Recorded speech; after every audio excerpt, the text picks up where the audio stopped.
My name is Deborah Elms. I'm the Executive Director of the Asian Trade Center out of Singapore and also President of the Asia Business Trade Association. Both organizations work with companies and governments to design better trade policy for Asia and then ultimately design better trade policy for the globe.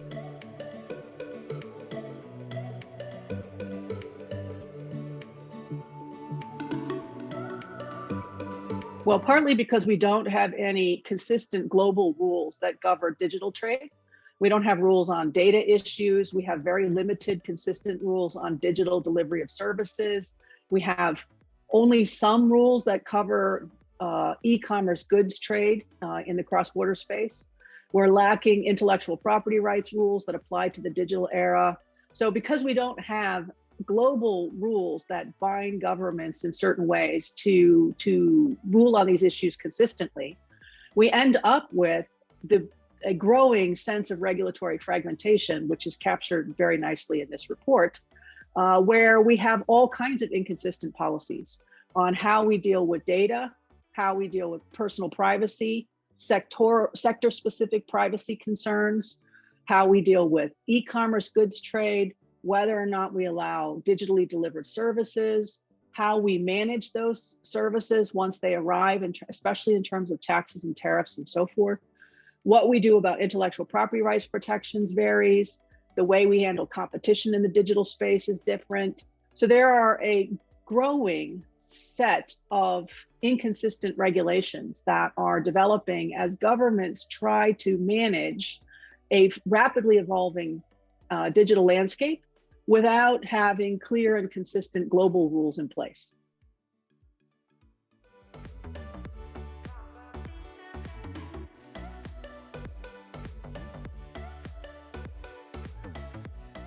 Always think about digital rules in particular from the perspective of smaller companies.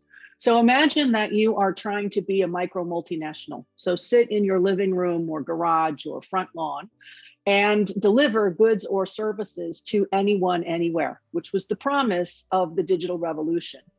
When you try to do that in the cross-border space, it's becoming increasingly difficult to do so because you face very rapidly, if you try to sell goods, inconsistent rules on trade in goods, inconsistent provisions about what kind of paperwork you're required to have, whether or not you have to pay taxes or tariffs or both on your products. What is the labeling and appropriate labeling laws, the testing requirements for certain kinds of products? If you deliver services, increasingly you are caught by different and inconsistent licensing and qualification rules, whether or not you have to have a presence on the ground, whether you need a tax ID in different markets in order to deliver services into that market. How do you manage the brand once you do cross-border trade? How do you deal with trademark challenges, patent problems? I mean, the list just multiplies. And many of these hit the smallest firms the hardest because they are completely caught unaware by inconsistent regulations. They assume, I think as you might if you were also running a small business, you assume that trade or business rules look the same in every market. And then you are often horrified to discover that actually they're quite different in different markets. And they might be quite different even with your neighbor. And even ironically enough, sometimes when you sit on the border and can literally see into your neighbor, you may find yourself at risk from different regulatory policies that lead to huge costs, sometimes fines and penalties for non-compliance with the rules, and real challenging operations that completely erode your profit margins and make it so that you actually lose money for every overseas customer that you thought that you had gained.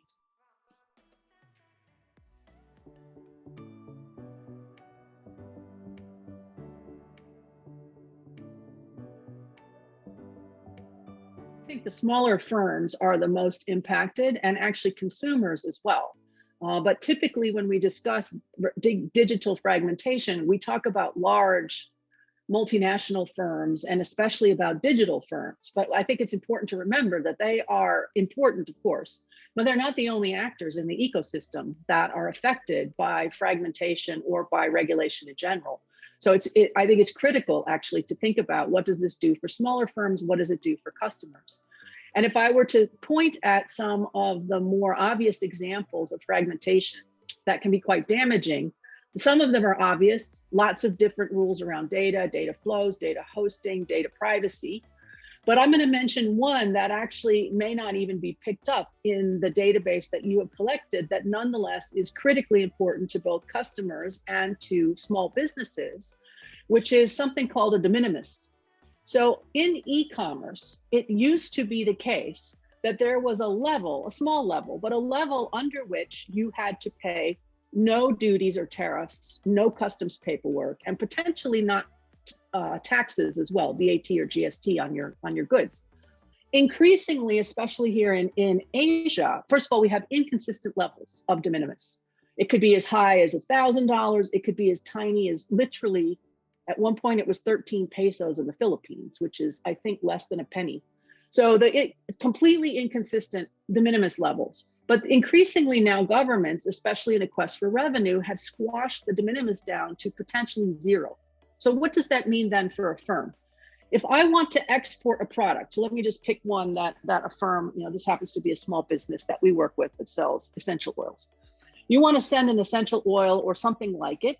Essential oils, unfortunately, you can't actually ship because they're considered a dangerous item, but we'll pretend that you can ship this.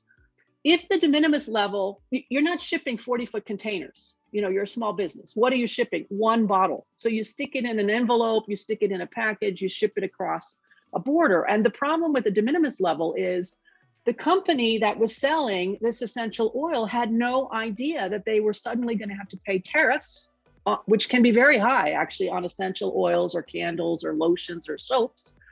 A tariff on some of those products across Asia could be 20, 25, 35%. I mean, remember that the profit margin on this bottle might only be 4%. So suddenly, not only have you lost your profit, but you are now minus 20% just on the tariffs. But you also then have to fill out customs paperwork, which you didn't even know existed. You have to try to figure out how to deal with the GST or VAT for your customer who purchased that. And at the end of the day, you are so negative revenue on the sale of this one bottle of essential oil that you then vow you shall never do cross-border trade again. So this issue of de minimis is a real problem for small businesses because the de minimis level set too low, and again, many times it's set to literally $1, $1.50, means that even relatively inexpensive products that are made by small businesses cannot be exported because it just simply stops their profitability and they just can't continue to support that kind of effort. So if you want to encourage small businesses to export, and if you want to encourage consumers and other firms to import a range of products, especially to support small businesses, to encourage rural entrepreneurship, to encourage women-owned companies, then you have to allow these smaller businesses an opportunity to engage in this kind of, again, really tiny, small cross-border trade of, a bottle of oil, a candle, some tea bags, whatever it happens to be, but something small enough that they suddenly find themselves affected by this de minimis rule. That's an example, in my view, of inconsistent regulation in the digital or e-commerce space that is incredibly damaging to small businesses. And they often find themselves caught because the last time that they sold this bottle to this market, they had none of that. And then when they sell it to the neighboring market, they suddenly find that the de minimis is different. And they try to sell to a third market, and again, it's different. And so they can't even say, well, what's the consistent level of de minimis? If it was consistent, let's imagine $25 or $50, could be higher, but let's just start with that. Then at least the small businesses would know, and consumers would know what the bill will be when the product comes. But this inconsistency is deeply damaging to the trade and export opportunities for businesses.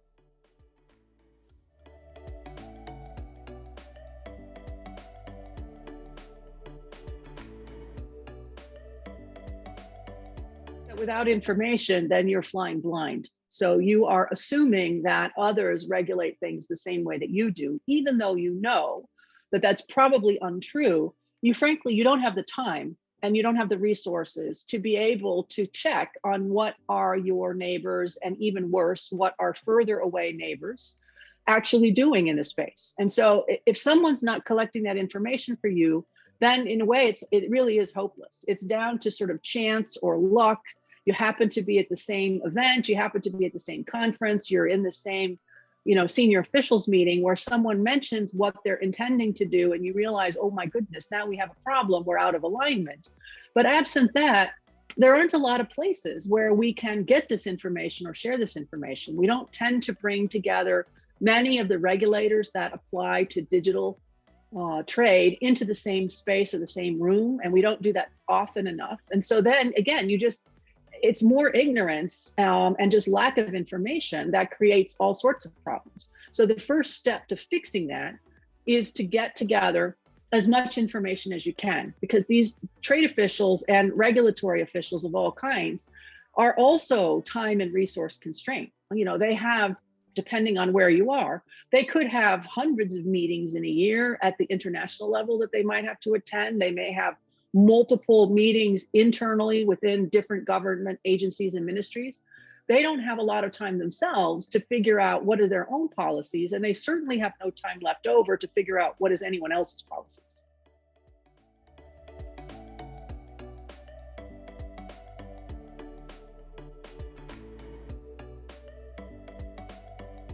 I would make is we're never going to have perfection.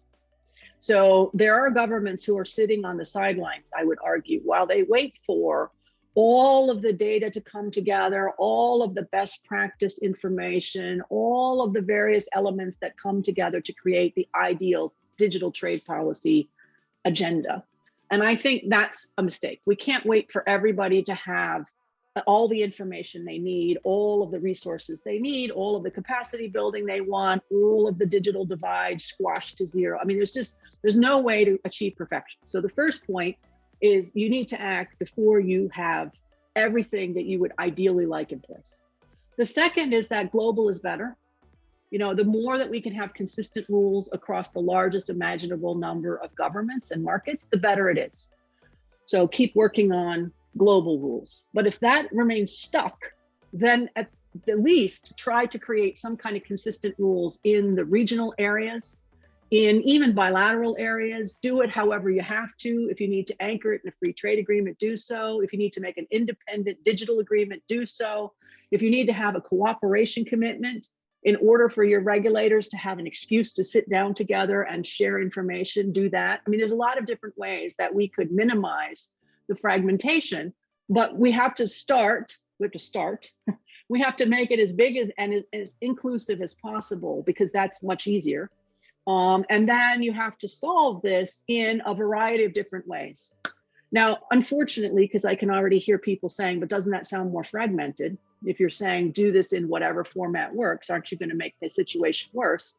It's possible. It's possible it will actually be more problems, because now we will have different groupings creating different and inconsistent regulatory policies, which is, again, why we need the global to work best. But given that we haven't seen any action from the global community really on anything related to digital trade since 1995, when the World Wide Web first became public, it's very hard to imagine how much longer that will take. So in the meantime, my preference is get started on something.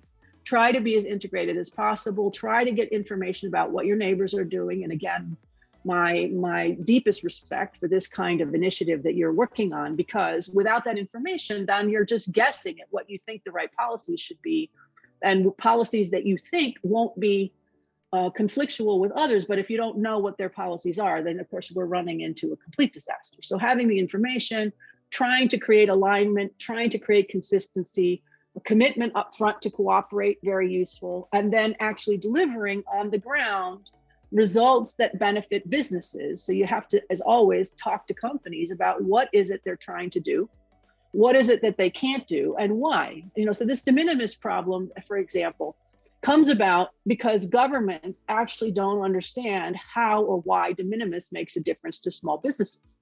So, and you can't just go to a small business and say, hey, tell me please how de minimis makes a difference to you, because a small business will say, I don't even know what you're talking about. I've never heard of this word.